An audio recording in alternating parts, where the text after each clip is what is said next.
Reading with your kids. Hola, ni hao, konnichiwa, assalamu alaikum, shalom, jumbo, bienvenidos. Hi, my name is Jedley, and this is the Reading with Your Kids podcast. We're coming to you from the beautiful neighborhood of Reedville in the southwest corner of Boston, Massachusetts. So happy you could join us.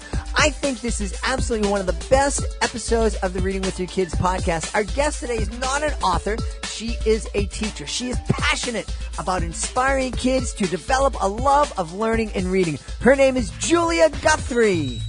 One of the things that you are going to learn about Julia is that she is a teacher in a Catholic school in northern New Jersey. And I am hoping that a lot of the kids at her school, a lot of the parents at her school are listening to this. I hope the principal of that school is listening to this, because I hope I have a chance to bring my educational magic shows down to your school at some point in this school year or the next. My magic shows inspire kids to be kind, caring, and respectful. Sister Mary Watson of St. Patrick's School down in Tennessee said that not only did my show entertain and enthrall everyone, but it helped every child and every adult feel valued and cared for. And that is why I do my show, to help every kid feel valued and cared for, to help kids understand that we all have a responsibility to be kind, caring, and respectful to one another, and that we have the responsibility to stand up for one another when we see somebody being hurt. It's a great program for any school that's looking to build a safe, caring, bully-free school. It's a great program to have as a reward for kids for doing great work, for being a respectful school. It's a great program for any library or special event that's just looking to bring a lot of fun in their community. You can find out about my magic shows from two different places. One is my website, jedlie.com, Jedlie, jedlie.com. You can also find out about it at our website, readingwithyourkids.com/live. That's readingwithyourkids.com/live. Joining us on the line right now from beautiful North Jersey, a beautiful part of the world. It's really maligned. People always are talking bad about New Jersey, especially up north. But I really love the area. I have so many friends, and I had so many great memories of performing in the schools down there. And I'm really excited because we have a different perspective. Typically, we're interviewing authors, but today we're interviewing a really innovative fourth grade teacher who is doing amazing things, inspiring kids to read and to learn to love read. So please welcome to the show, Julia Guthrie. Julia, how are you? Hi, I'm doing very well, and I'm so excited to be here because I'm a huge fan. That's awesome. I am blushing here. I don't typically meet fans, and Julia said when I first said hello to her, she goes, "This is the most exciting thing I've ever had happen to me." And I said, "Well, we have to get you out and get you doing some more exciting things." But Julia is a fourth grade teacher. She is also a mom, and so she's right in the mix. She has very young kids and fourth graders who, I don't know, you tell me, fourth grade seems like that age where it's either fourth or fifth grade where a lot happens with the kids. And I think that's the time where a lot of kids make the choice that, yeah, I'm going to love learning, I'm going to embrace learning, or just kind of get through it and suffer through it. And hopefully I'll finish. I totally agree. Yeah. This is an age where I feel that students are kind of creating their reading identities and deciding, I'm a reader or I'm not, which is why it's so important to be able to have high quality books ready for them that they're going to be interested in, and a big library in your class if you can manage that magic. That is something that I agree with you. It's so important. You're mentioning having a big library in your class. That's one of the beauty. I was telling Julia, my wife is a teacher, and she came home the other day saying, "I have so many books in my class. Like I can't. I need to get rid of some of them." But there's as I travel around and visit schools, there's a real lack of libraries in school. In fact, my wife's school, there are more books in my wife's classroom than there are in the space that they call the library at her school, which is actually a cage and it's locked and kids don't have access to it. So I don't know how it's a library, but to expand a little bit more about how important it is for kids to just have easy access to books. It's critically important. And in a perfect world, you would have a classroom like your wives where their kids have access to a library there, and they would have access to that cage you described, but hopefully something better. And the reason is, we can't create readers without giving kids access to books that they're going to enjoy.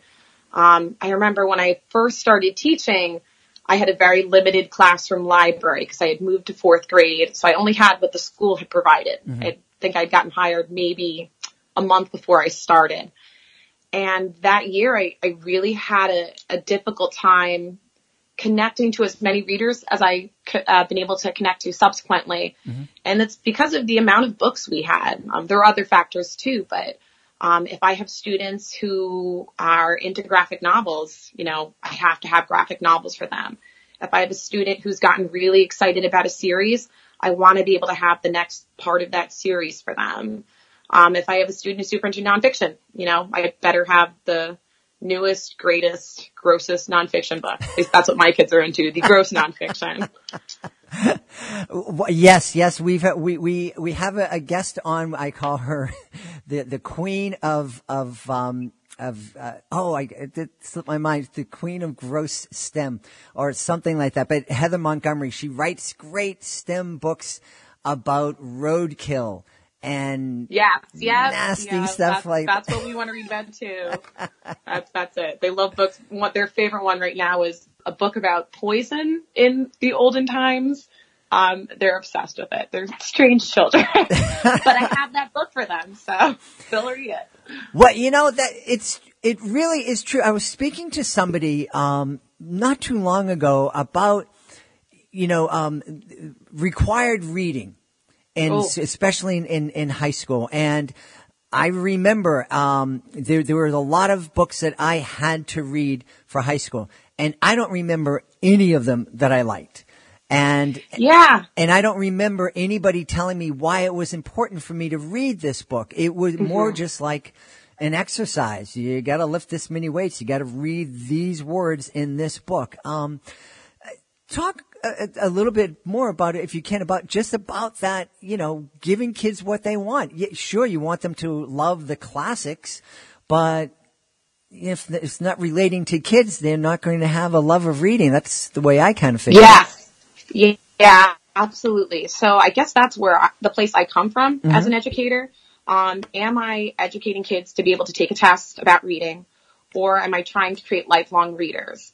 And the crazy thing is, if you're working towards creating a lifelong readers, if you're giving kids time in class, support, and choice of materials, the testing stuff will come along. Mm-hmm. But I totally agree with you. I also came from that background of I was given, here's the books you have to read. And I loved reading as a kid, but I'm with you. So much of what I was assigned in high school, I read, in college or as an adult, because in high school I just wasn't interested. Mm-hmm. I wanted to read what I wanted to read. Mm-hmm. And that's, I think an issue that is still in our classrooms today. Again, I know when I first started teaching, we had basal readers in our school. So those are those prepackaged, here's the stories you're going to read, and then here's a test you're going to take. And while my kids were very good at doing that, I think by the end of my first year, I sent out a survey and I asked them, using Google Forms, and I asked them how many books they had read this year. And it was appalling. Some of them, the answer was like none. They had just read what we read in class. And it was a huge life-changing moment for me. And that was when I started changing my teaching because, what's the point if I have these kids who are doing well on classroom assessments and then walk out of my classroom and never read a book again? For me, that's not enough. That you just struck a memory. I remember being in 4th or 5th grade and I was one of those kids who had a lot of extra energy, and they hadn't invented the medicine that seems to help that these days. But, But one of the things that my teachers would do to help them they would send me down to the library, and we had they called them the SRA kits, and read the story, take a test, read the story. And I could literally, I could just sail through those and do 4 or 5 of them. And the teacher, that's enough. Go to the library.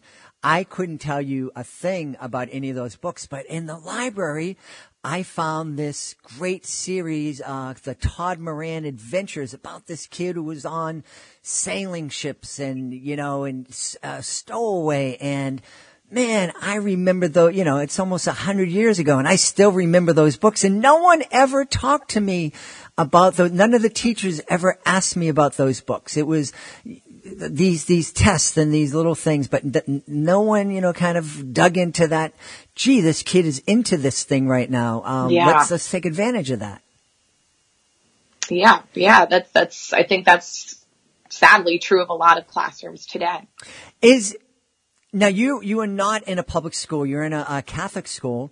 Does that give you more flexibility in the way you can teach?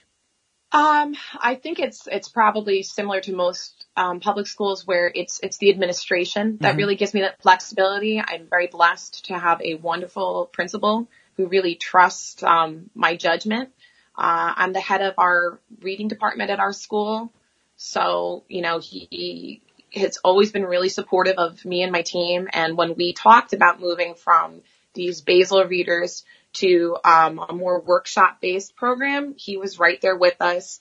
Whenever we need something for the library, if he can make it happen, it will happen. So I'm very blessed in that way, just to have a very, very supportive principal standing behind me. That's awesome. Now, one of the reasons you came to my attention, it wasn't just like I went through a directory of teachers or anything. You're really inspiring a love of learning and a love of books with your kids, but you're not shying away from technology. You're kind of accepting the fact that technology is here, and let's use it to help kids build that love of learning and love of reading. And you came to my attention because of this thing that's called a Global Connections. Can you talk about that? Sure. So that is like a huge topic, so I'll try to make this concise. So what I like to do is, you're right, kids are into technology. That's not something that's going to go away. And it's something that they're going to use, as adults. So we really do need to be there modeling how to use it appropriately. So something we love to do in my 4th grade classroom is we like to make global connections. So we use different means of technology to connect with classrooms all over the United States and all over the world. And the primary way we do that is through books. So, for example, I was on Twitter, and if you are a teacher and you're not on Twitter, you should totally get on Twitter. It is life-changing. So I was on Twitter, and I had seen a teacher put out a call for a class to connect to. She was in Australia. So the two of us got together via Twitter. We came up with 2 different books we wanted to exchange with each other. So she sent us I'm Australian Too by Mem Fox, and we sent her My Dog is Lost by Ezra Jack Keats. And that was the launching point for our class. We sent these 2 books that we kind of decided encapsulated what our countries were and what they were about. And both of those books, coincidentally, are about about how diverse both of our countries are, how it's filled with people who come from many places, who speak many languages, and how that makes us so beautiful. And through the course of that connection, we wound up going off into a million different topics. It's one thing to give your kids an article about the Great Barrier Reef and have them read that and study it. And it's another thing to be able to connect to a classroom and kids who, that's a huge issue for right now in their country where they live. So it's just to me, it's so much more meaningful than, just us by ourselves, self-contained, looking at our own books. When we can reach out to other kids in other places and connect to them, it's literally, it's opening the world to these kids, and how many amazing skills come with that too. Just, I think, a lot of times we get afraid to do something out of the box, or our administrators usually get afraid to do that because they're worried about, how is this going to tie back into the test or what we have to do here. But we got writing into that unit. We were certainly sharing reading. We got the new technology standards in where we were, talking and communicating to people across the world. Mm-hmm. What better way to address those 21st century standards? Yeah, that's thrilling. That would have been something, talk about mind exploding. If I were in fourth grade and I was able to connect with kids in Australia or, I'm just amazed now. Anytime I have a guest on from Guam or Singapore, it's like, hey, you're living in tomorrow right now. Yeah, I know. Yeah, and we have to compensate for that too. So, they really wanted to know each other better. So we made up videos for each other. Like my kids made an iMovie of what their school was like, because we wound up being from and here social studies came in because they were from a very rural area, mm-hmm. and we're right next to New York City. Mm-hmm. So it was a really cool way for the kids in two different countries, again, to get to see what life is like in an environment completely different from theirs. That's fantastic. Now, have you been able to connect with other classrooms in other parts of the world? Yeah, absolutely. And if there's any teachers listening, you do not have to reinvent the wheel. There's a lot of programs out there that'll help you make those connections. So, for example, the first thing that comes to mind is the Global Read Aloud. That was created by Pernille Rip, who is also an amazing teacher. And every year, the Global Read Aloud, several different books are picked depending on your grade level, and students all over the country and the world will read those books, and you can connect to other classrooms in whatever way you want, as low tech or high tech as possible over that reading.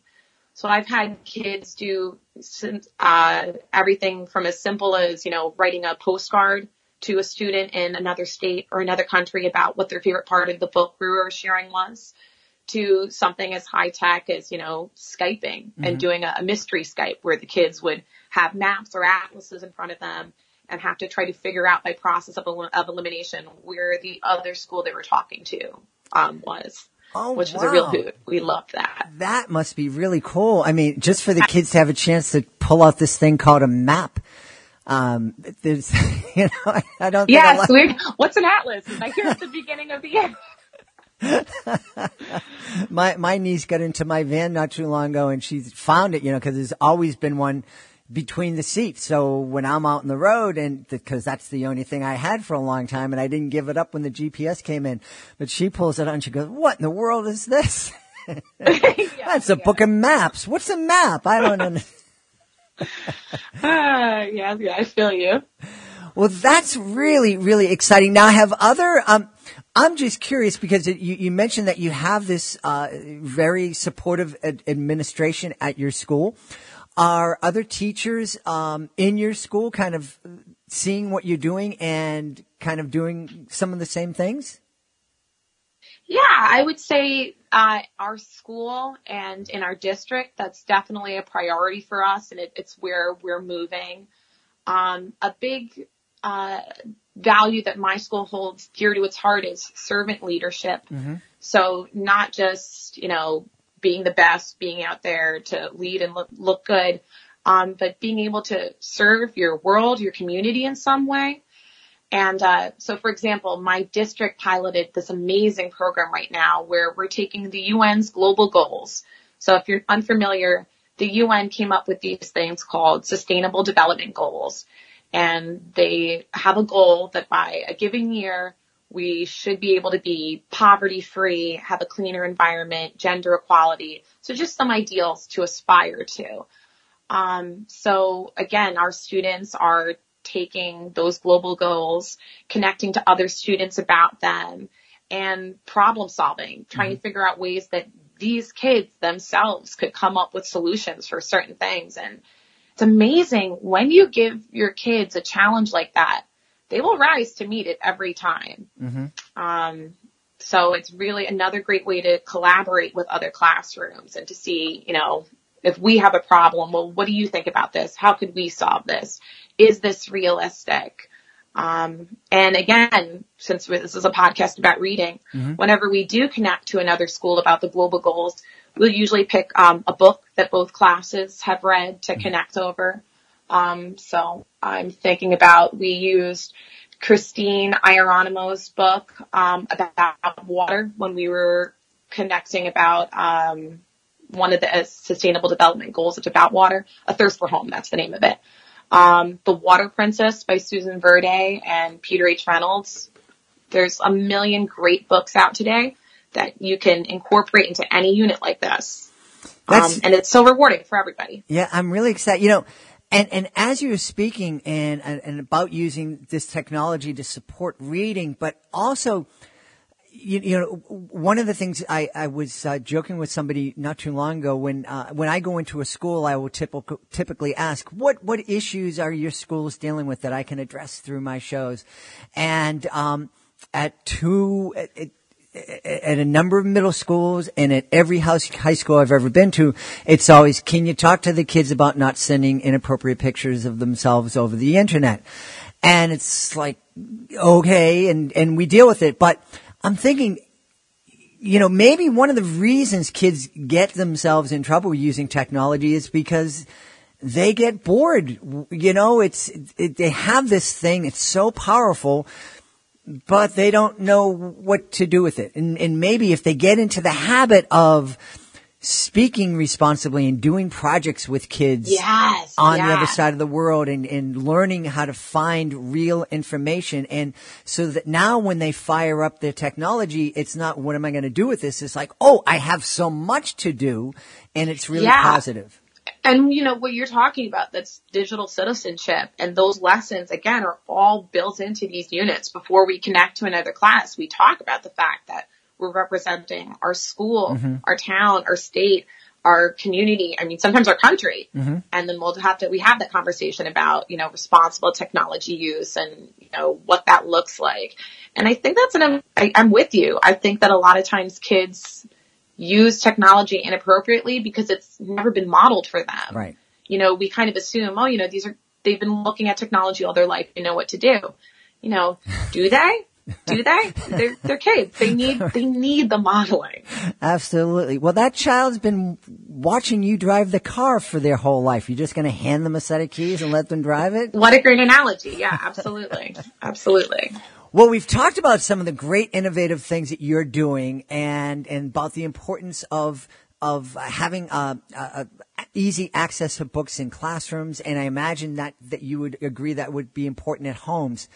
Can you also talk about the importance of now your fourth graders? I would say for the most part they're all able to read by themselves and they're independent. Yes. But what would you say is the value of encouraging the parents of your fourth graders to sit down and maybe not snuggle up and read out loud to each other, but at least co-read together and talk about the books? Yeah, and that snuggling is great too. Well, yes, I agree. But that's honestly, when we have our first back to school night, that's my opener. That is the number one best thing you can do for your child. And whether your child is reading out loud to you or you're reading out loud to them or you're enjoying an audiobook together. I mean, time is limited. I always tell my parents, put on an audiobook on the way to, you know, hockey practice or whatever else you have going on. It is the number one best thing you can do for your child. Number one, you're exposing them to vocabulary outside of what they're going to hear any given day. Number two, you're showing them that that's a priority for you, that you're somebody who values reading. Even if, you know, you have to fake it. I mean, fake it for your kids. So I always tell my parents, you know, some of us kind of get out of the habit and we don't really consider ourselves readers anymore, but I bet you are. Everybody reads. Maybe, you know, what you're reading is articles on your smartphone, but you're reading. So that's another really positive thing you could do.